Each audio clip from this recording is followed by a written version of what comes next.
Esse foi o estado em que a casa de Samira foi encontrada no dia 11 de julho de 2026. Ela foi carbonizada junto com seu filho Ian Caleb Costa Santos, de 4 anos. Quando encontraram seu corpo carbonizado, ela estava abraçada junto com seu filho, mas fica mais comovente quando você descobre que ela estava aguardando por outro bebê de 3 meses. Nos escombros de sua casa foram encontrados mais de 100 projéteis de munição. Tudo isso aconteceu no povoado Olho d'Água dos Bodes, na zona rural de São João Batista. Dela ficou, os ossinhos dela juntaram disso aqui pra cá, juntaram o pé. Daí ficou o osso dela aí. Tá aqui, os ossos dela tá aqui. De acordo com o G1, o alvo principal nem era ela. Na verdade, ela era o alvo indireto de uma vingança criminosa. Segundo a investigação da Polícia Civil e da Secretaria de Segurança Pública do Maranhão, o alvo principal do ataque seria Joseph Abreu Santos, marido de Samira e pai de Ian. Isso porque os familiares afirmaram que ele havia sido visto na casa pouco tempo antes do ataque. Pelo que foi dito, ele teria mudado de facção criminosa e teria ido para uma rival, coisa que teria desagradado a antiga. Mas a ideia era só pegar o Joseph. Porém, quando eles chegaram na casa dele, o cara já não estava mais lá. Foi então que, para não perder a viagem, eles cometeram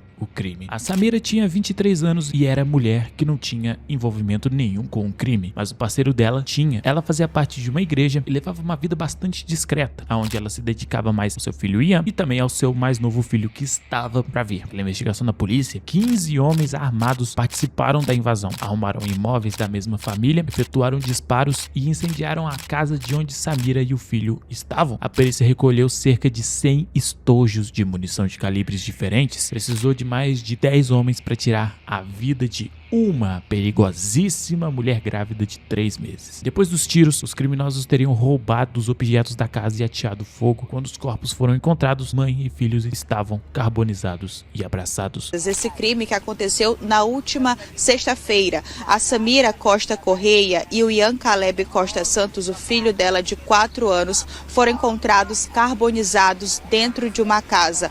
A polícia informou que criminosos invadiram o local, fizeram vários disparos e depois incendiaram o imóvel. Esses caras são covardes. Se o problema era com Joseph, o marido de Samira, que resolvesse com ele, mas não, os caras são baixos. Afinal, esperar o que desse tipo de gente? Pessoas como esses caras não têm condição de serem reconhecidos como pessoas comuns. Claro que o caso repercutiu muito. O Joseph foi ouvido pela polícia e o que aconteceu depois foi uma caçada a esse grupo.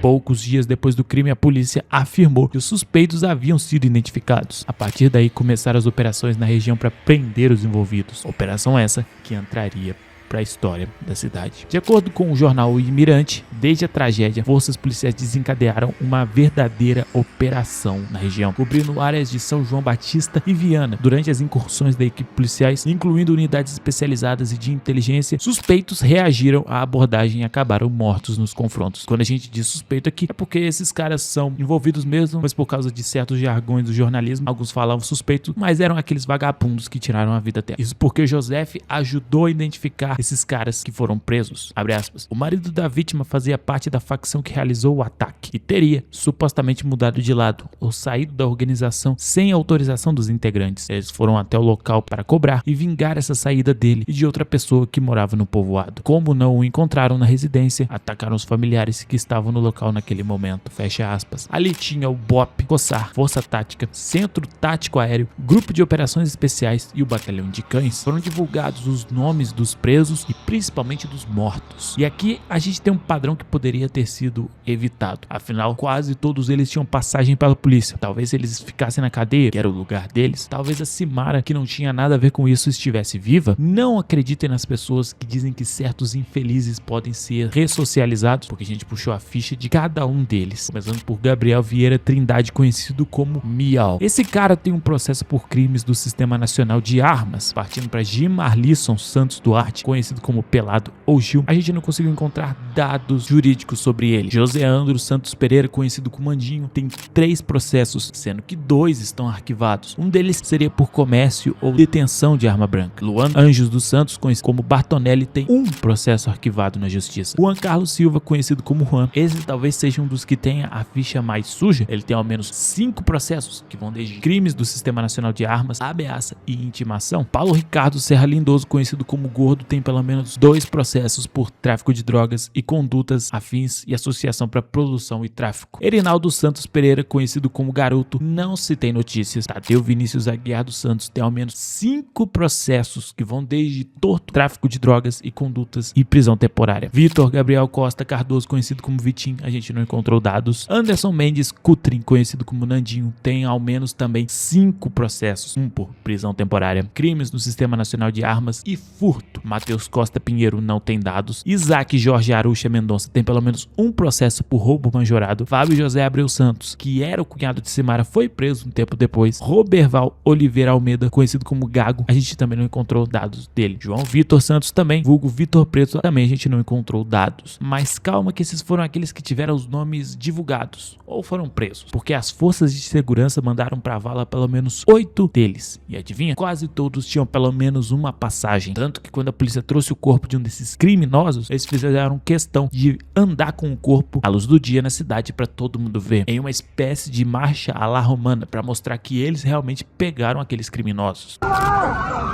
Tem um morto, Vamos ver no hospital. Aí você pode olhar para o movimento do hospital. Pegou um bagaço de fuzil no braço no braço. Isso aí foi fuzil, né?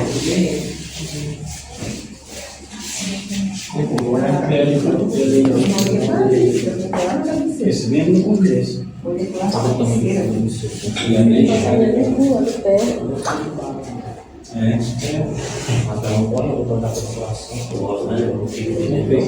Vai, 1, 2, 3, vai! Mais! 1, 2, 3! Mais um pouco!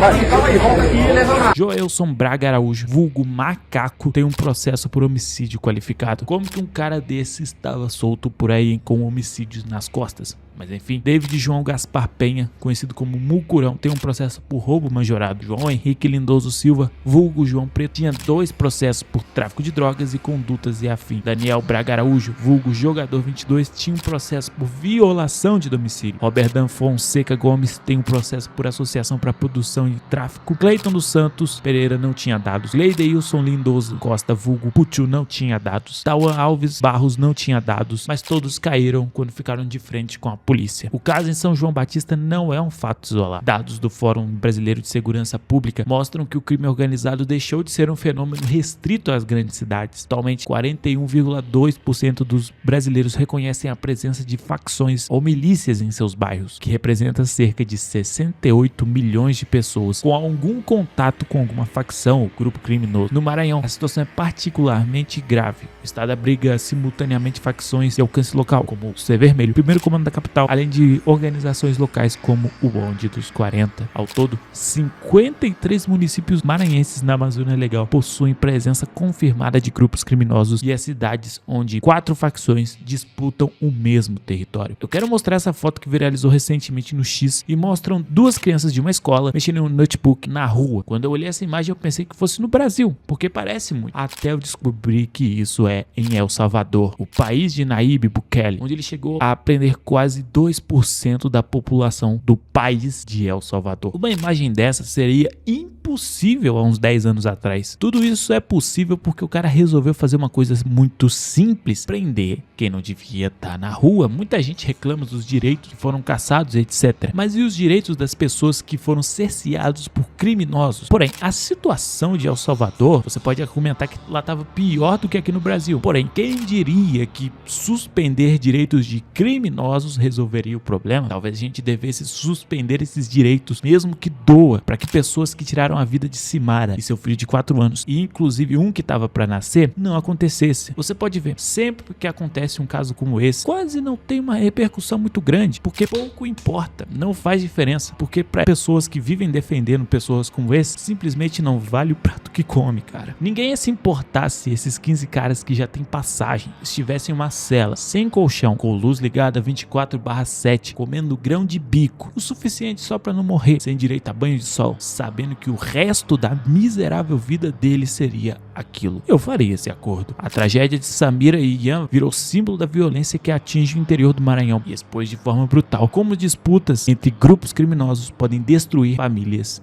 inteiras. Estamos fazendo live nesse canal, onde você pode acompanhar o conteúdo menos polêmico. Todas as fontes estão aí no comentário fixado. Muito obrigado por assistir a esse vídeo e até o próximo.